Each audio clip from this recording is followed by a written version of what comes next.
السلام عليكم، شلونكم شباب بنات؟ شو اخباركم؟ ان شاء الله بخير. طبعا وياكم مستر رومانتك.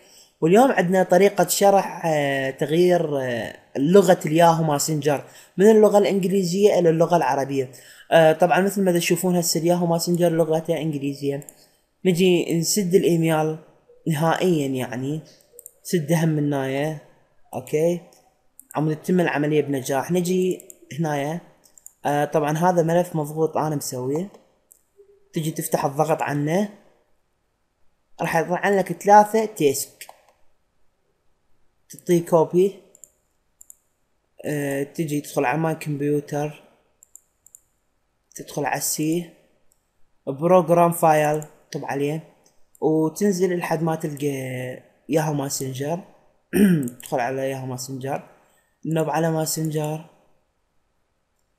هسه مثل ما تشوفون فتح يمنا هو. ندخل هنايا على هاي الكلمة سورس. ندخل هنا مثل ما تشوفون هو ملف واحد، ندخل عليه.